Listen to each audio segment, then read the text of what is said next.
You want to become a YouTuber. Set up a camera in your bedroom, talk into it for 20 minutes, upload the file, and watch the ad money and brand deals show up while you sleep.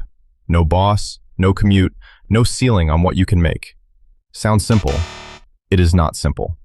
And the way creators actually get paid, and the way so many of them quietly go broke doing it, is one of the strangest hidden economies on the internet. Before you make a single dollar, you need to survive the setup. The equipment itself is barely the barrier it used to be.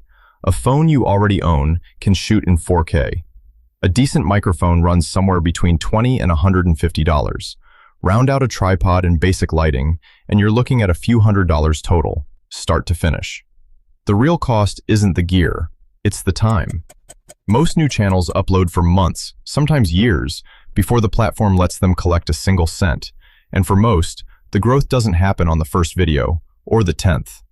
By one widely cited rule of thumb, something like 1/4% of channels ever earn what anyone would call meaningful money. Fewer than 5% even qualify for the program that pays anything at all. Everyone else is filming into the void for free, with no way of knowing in advance whether they're one of the rare ones or not. Here's the part almost nobody explains clearly. YouTube is not really a place you post videos. It's a landlord, and the moment you upload, you're a tenant. The platform owns the foot traffic, the recommendation shelf, the autoplay queue, the search results. And just like a mall is physically designed so shoppers pass the maximum number of storefronts before they leave, that recommendation system is engineered to keep you watching one more video before you go, because every extra minute is another slot of shelf space it gets to resell to advertisers. You don't pay rent in cash though, you pay it as a percentage. On long-form ad revenue, the split is fixed at 55% to you, 45% to the platform, and that number does not move no matter who you are. A creator with 12 subscribers and a creator with 100 million subscribers sign the exact same lease. There's no negotiating a better rate, no loyalty discount, no size premium. Globally, the platform pays out more than $30 billion a year to creators under this arrangement, which sounds enormous, right up until you see how unevenly it's actually split. So how does the money actually reach you? It comes in layers, and most people only ever see the first one. The first layer is ad revenue, and it's worth far less than people assume. Depending on your niche, your audience's country, and the time of year, 1,000 views might generate somewhere between $2 and $10 after the platform's cut. A video with 100,000 views might clear a few $100s. Rates also swing with the calendar. Advertisers pay more in the last few months of the year chasing holiday shoppers, then pull back hard every January. All of which means a channel can look enormous by subscriber count and still be earning almost nothing, because subscribers don't get paid out. Views do, and only a fraction of views ever carry an ad at all.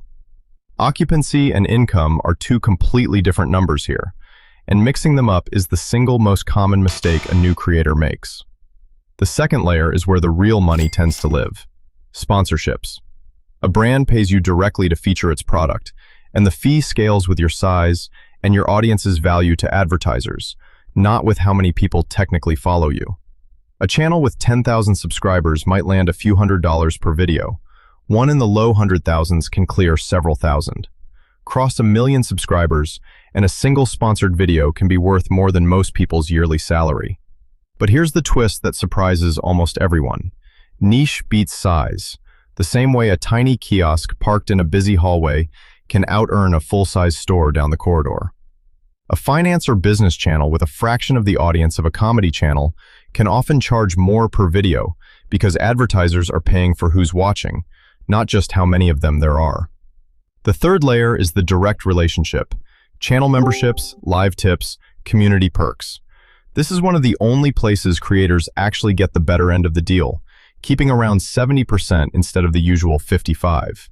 It's a small slice of most channels' income, but the most stable one, because it isn't tied to an algorithm's mood that day. The fourth layer is everything that isn't a video at all: affiliate links, merchandise, and increasingly, a creator's own courses, products, or paid communities sold straight to the audience. For the creators who build it well, this layer can end up worth more than all the others combined, because it's the one the platform never takes a cut of. Now for the other side of the ledger, the one nobody warns you about before you start. The platform withholds nothing in taxes. Every dollar that lands in your account is gross, not net. And as a self-employed creator, you owe roughly 15% on top of ordinary income tax just for Social Security and Medicare paid in. Quarterly installments, whether your best month was outstanding or your worst month was nothing at all.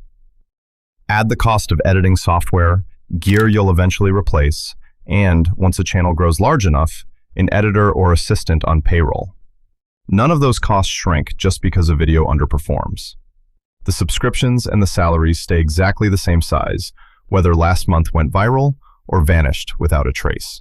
The same way a mall's lighting and security bill doesn't shrink just because half its storefronts sit empty. For a while, an entire industry sprang up to solve this problem. Multi-channel networks pooled dozens, sometimes hundreds, of individual channels under one roof, selling ads and sponsorships in bulk, and, in theory, spreading the risk of any single channel's bad month across a much bigger portfolio. It's the same logic a real estate investment trust uses with shopping malls. And just like the mall business, the model only works if the company running it is actually solvent. Here's the trapdoor that can catch entire waves of creators at once, and it isn't hypothetical. In early 2017, several major advertisers discovered their ads were running alongside videos promoting extremism and pulled their campaigns overnight. Within weeks, more than 250 brands, including Walmart, AT&T, and McDonald's, had walked away from YouTube advertising entirely.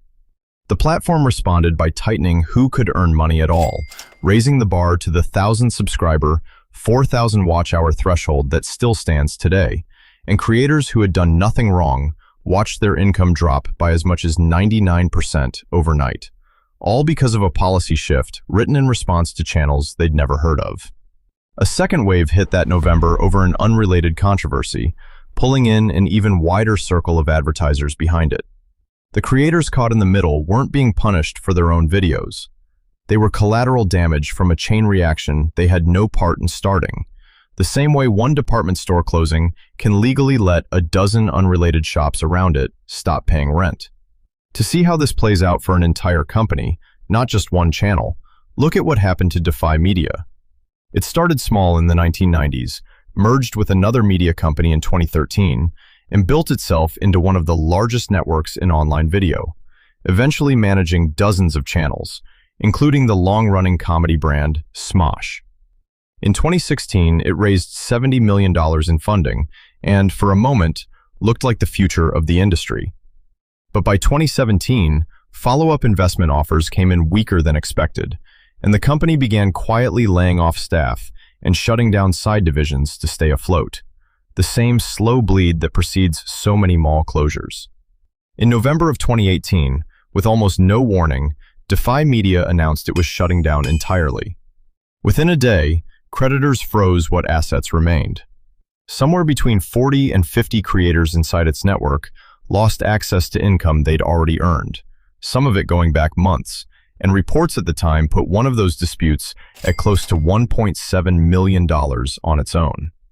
Many learned their network had disappeared, not from the company itself, but from press reports and social media, the same day the doors closed.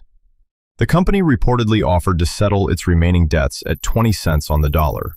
A network that had looked, from the outside, like a stable institution turned out to be one bad funding round away from disappearing completely, and it took other people's paychecks down with it on the way out. This is why the creators who actually last tend to look different from the ones chasing a single viral hit. Industry data suggests that more than half of channels earning real money now pull at least some of that income from somewhere other than ads. Memberships, sponsorships, products they own outright. They've built something a platform update can't switch off overnight. The same way surviving malls stopped depending purely on retail and started renting space to gyms, clinics, and restaurants that don't care what an algorithm decides tomorrow. So, does making videos for a living actually work as a business? It depends entirely on which creator you're looking at, and the gap between the good version and the bad version is enormous. In the optimistic case, you build a specific, valuable audience, diversify beyond ad revenue early with a membership tier or a product of your own, and treat the platform as one channel among several rather than your entire foundation.